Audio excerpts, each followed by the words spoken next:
The call of the ancient spirits. Night spread over the Appalachian Mountains like a stain of blood. The wind moaned between the pines, carrying with it an ancient whisper, voices that no longer belonged to the living world. In that forgotten region, the Cherokee elders used to say that the soil still pulsed with the blood of the wolves, spilled centuries ago by treacherous hands. The young Tiana, last descendant of the old wolf tribe, had returned to the land of his ancestors after years living among the white men. Around his neck he carried a medallion made of bone and silver, an heirloom from his grandfather, the shaman Hocht, who had vanished in the woods during a forbidden ritual. "Never break the seal of blood," said the inscription written in the ancient tongue.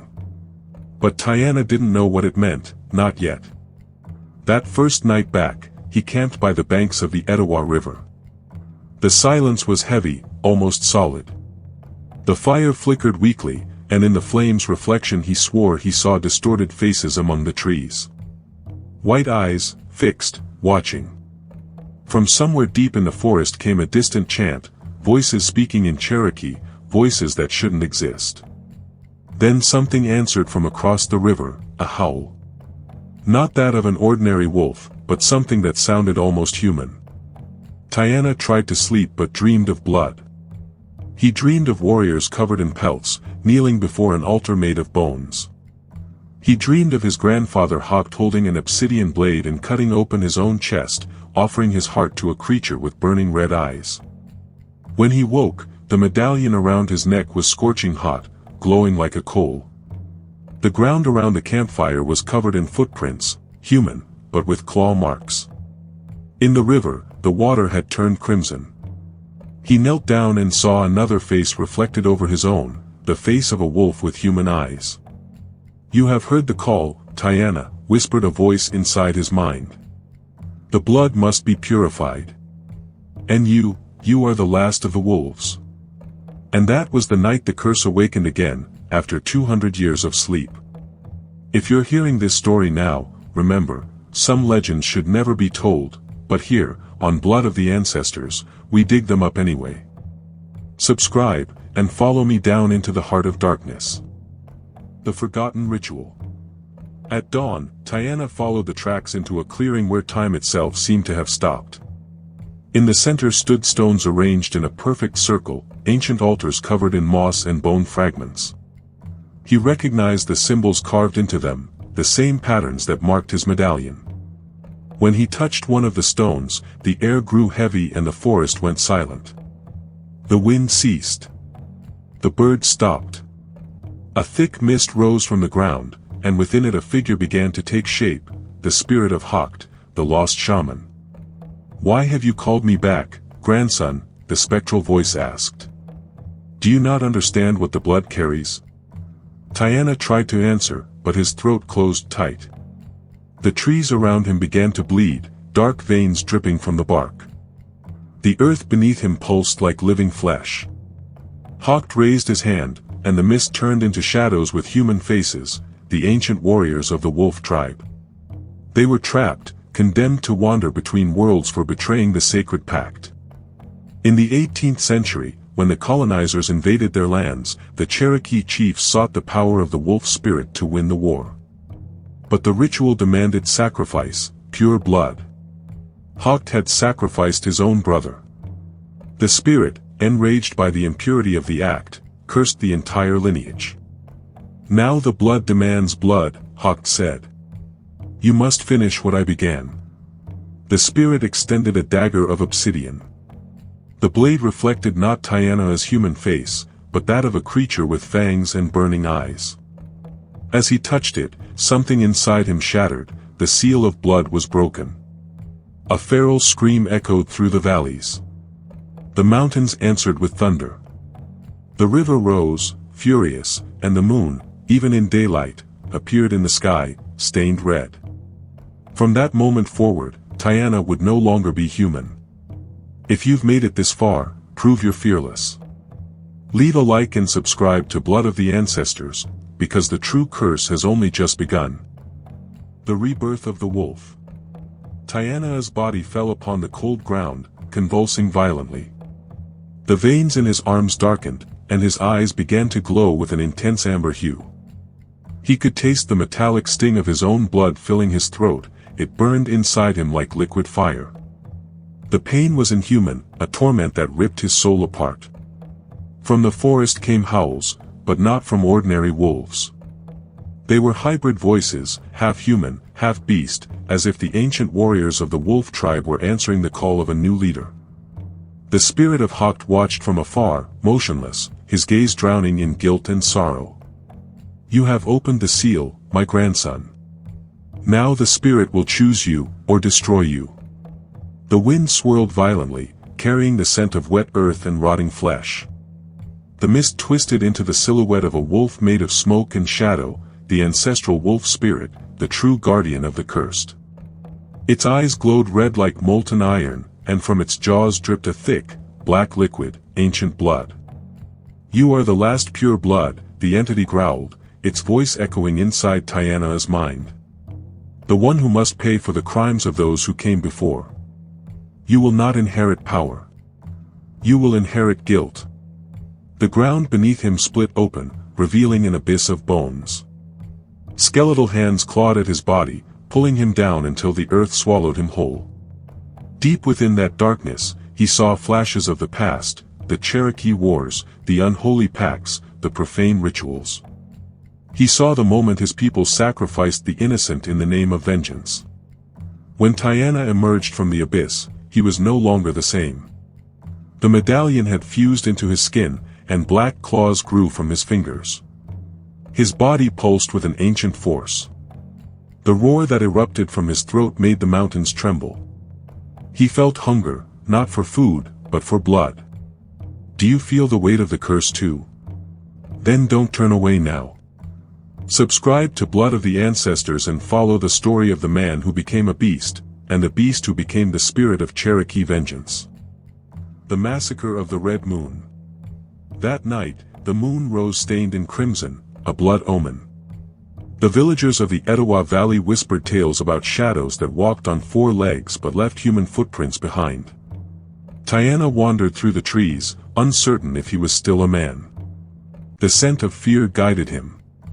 He could feel everything, the beating of wings, the rhythm of distant hearts, the pulse of life within the roots and branches. But above all, he felt presence, the call of the dead. Hawk followed him, invisible, desperate to contain what his grandson had unleashed. The wolf spirit demands sacrifice. It always has. You must close the circle before the earth devours everything. But Tiana no longer heard him. His eyes reflected the red moon. Human memories blended with animal instinct. He saw the faces of the colonizers who slaughtered his tribe, the flames that devoured the lodges, the cries of women and children. Past and present merged into one eternal scream. Then came the full transformation. His body twisted into something beyond comprehension. Bones stretched and cracked, muscles tore and rebuilt themselves. The Cherokee wolf was reborn, covered in blood, with the medallion fused to his chest. In the nearest village, the massacre began. No one heard screams, only howls. Doors opened on their own, lanterns extinguished, and by dawn the ground was covered with claw marks and torn bodies. None of the guilty, the descendants of those who had betrayed the tribe, survived. But the price was unbearable. Each life taken fed the wolf spirit, consuming what little humanity remained in Tiana. He began to understand there would be no victory, only damnation. When the sun rose, he climbed to the mountain where the bones of his tribe lay buried. Kneeling, he spoke in Cherokee, "Forgive me." The wind answered with the chorus of ancient voices, "Blood never fades." If this story made your skin crawl, imagine what comes next. The Cherokee curse isn't over yet. Subscribe to Blood of the Ancestors and follow this descent into the shadows of the past, where blood still calls for justice. The hollow between worlds. The forest was silent now. Even the wind seemed to hold its breath. Tiana walked barefoot across the leaves, leaving behind tracks that burned like ash. His heart beat to the rhythm of the drums that only he could hear, the pulse of the ancestors beneath the soil. At the edge of the forest, an old missionary chapel stood abandoned, its wooden cross half buried in the mud. He could still feel the echoes of hymns sung by those who came to save the Cherokee people. The irony was bitter, now the savior was the cursed. Tiana entered the chapel. Dust floated through the air like spirits lost in time. The pews were covered in cobwebs, and on the altar, a single candle flickered weakly beside a rotting Bible. The pages were stuck together with moisture and blood. As he approached, he heard whispers. They came from beneath the floorboards, from the ground itself. Voices of his ancestors, chanting in Cherokee, calling for the completion of the ritual. "Finish what began with the wolf tribe," said one voice, deep, ancient, heavy as thunder. "Only through your blood will the curse return to the earth." Tiana's eyes watered with rage. "My blood? Haven't we bled enough?" The spirit appeared before him, the same wolf made of smoke and bone, its jaw cracked, its breath freezing the air. "The curse cannot end, only transfer. If you wish to stop it, someone must bear it willingly." He understood. The curse was a hunger passed through generations. It wasn't just vengeance, it was punishment for having tried to wield sacred power for human justice. The wolf tribe had called upon spirits of war, and those spirits had never left. He knelt before the altar and placed his claws on the rotting Bible. "Then take me," he whispered. "Let the blood of my tribe finally sleep." The candle extinguished itself. The chapel walls began to tremble, and from the cracks in the floor, a red mist rose, wrapping around Tiana's body. It burned like acid, but he didn't scream. He could feel his soul being pulled apart, separating from the beast within. In the distance, thunder echoed like war drums. The ground split open outside, and the trees bent backward as if bowing to something immense. Do you hear them too? The whispers of vengeance never fade. Subscribe to Blood of the Ancestors, and don't miss the next chapter, where the cursed blood seeks its final host.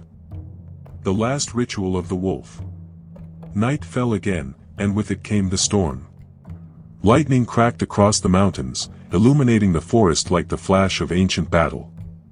Hawk appeared in the storm's light, a ghostly figure, his eyes reflecting sorrow and dread.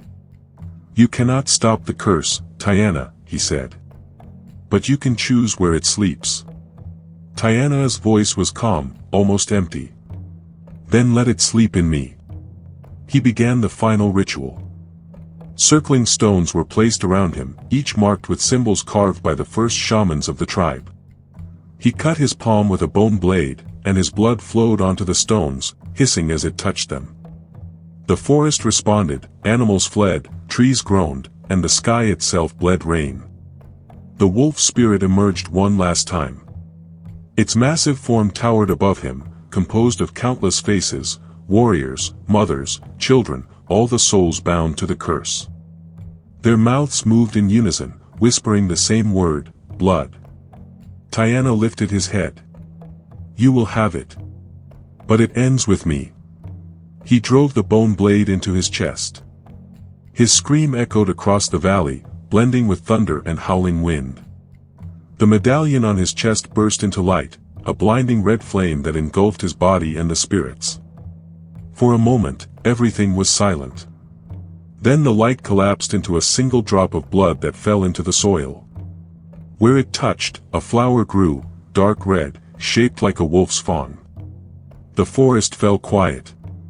The curse was contained, but not destroyed. Hawk approached the site, tears falling through his translucent face. He whispered, "Sleep, my grandson. The tribe is free, for now." But beneath the ground, something stirred. The drop of blood pulsed faintly, as if it still had a heartbeat. Generations later, long after the last Cherokee village had vanished into the shadows of history, a boy would find a strange red flower blooming in the woods of Georgia. He would pluck it, not knowing that the curse was waiting, patient as the grave. The blood of the wolf tribe never dries. If you want to know what happens when that flower blooms again, subscribe to Blood of the Ancestors, and witness the return of the Cherokee curse. The awakening of the red flower. More than a century had passed since Tiana's sacrifice. The forest that once whispered in Cherokee was now a forgotten patch of wilderness behind a new industrial zone in northern Georgia. Machines had carved their way through sacred land, and the sound of saws replaced the old drums. But the land never forgets. On a damp autumn morning, a teenager named Eli Turner wandered through those woods, chasing the echo of something he couldn't explain, a dream that had haunted him for weeks. In it, a wolf with burning eyes whispered his name in a language he didn't understand. He stopped by a small clearing. There, among the moss and broken stones, grew a single red flower unlike any he had ever seen. Its petals shimmered faintly, as if blood pulsed inside them. When he touched it, a wave of dizziness struck him. He fell to his knees, clutching his head as whispers flooded his mind. "Blood remembers. The tribe calls you." Eli screamed. The voice wasn't his. It spoke inside his skull, like something alive beneath his skin. When he opened his eyes again, the forest looked different, darker, breathing. Shadows moved between the trees, and in the wind he could hear chanting. At home that night, his mother noticed his hands shaking. "Eli, what happened?" He tried to speak, but the words came out in Cherokee, words he had never learned. He wrote them down, desperate to understand. Later, an old history teacher recognized the symbols, Enigalohidayuyo, the blood awakens. Over the following nights, the curse grew stronger. Animals appeared near the Turner house, wolves, though none had lived in the region for decades. Eli's dreams turned into visions of the past. He saw the wolf tribe's rituals, their massacre, and the man who had sacrificed himself beneath a red moon. He began to draw those images compulsively, the medallion, the altar, the flower. One night, while sketching, his nose started bleeding. The drops hit the paper, and the sketches began to move. The wolf's eyes glowed red. Then he heard the whisper again, "We were never buried. We were waiting. Can you feel it? The past is calling again, and it always finds new blood to carry its curse." Subscribe to Blood of the Ancestors before the next moon rises. The wolf is waking. The return of the wolf tribe. The following week, strange events spread through the town. Cattle were found mutilated on nearby farms. Locals spoke of figures running through the forest at night, faster than any human, leaving deep claw marks on tree trunks. Eli's body began to change. Not physically, not yet, but in the mirror, his reflection sometimes stared back with golden eyes. His breath left frost on the glass, even when the air was warm. He avoided his friends, terrified of what was happening. One evening, he followed the whispers back into the forest. The red flower had multiplied, dozens of them now, glowing faintly beneath the moonlight. The air trembled with power. From the shadows, he saw a figure, an old man with long gray braids and hollow eyes. It was Hawked. Or what was left of him. "You've awakened it," the spirit said. "The curse was meant to die with Tiana. But the land remembers every wound. You carry his blood, though you do not know it." Eli froze. "I'm not one of you." "You are," Hawked replied. "The last descendant of the wolf tribe. The blood always finds its way home." The red flowers began to sway though there was no wind. From their centers, black smoke rose, taking the form of wolves made of mist and bone. Their howls merged with the roar of thunder. Eli fell to his knees, screaming. The medallion appeared around his neck, not placed, but grown from his own skin, as if it had been waiting there for generations. The whispers turned into a chant, "Blood for blood." The curse reborn. The transformation began. His veins darkened, his heartbeat grew into a drum, and his voice became a howl that split the night. The forest responded, ancient and furious. By morning, the town was silent. The storm had erased all tracks, except for one. Deep in the mud, massive footprints led back into the forest. At their end, a single red flower bloomed beside a cracked medallion, still glowing faintly. Some say if you enter that forest during the red moon, you can still hear the drums, and see eyes watching you from the dark. The Cherokee curse never died. It simply changed its name. This is not the end, only the awakening. If you believe blood can sleep forever, you're wrong. Subscribe to Blood of the Ancestors, before the curse finds you.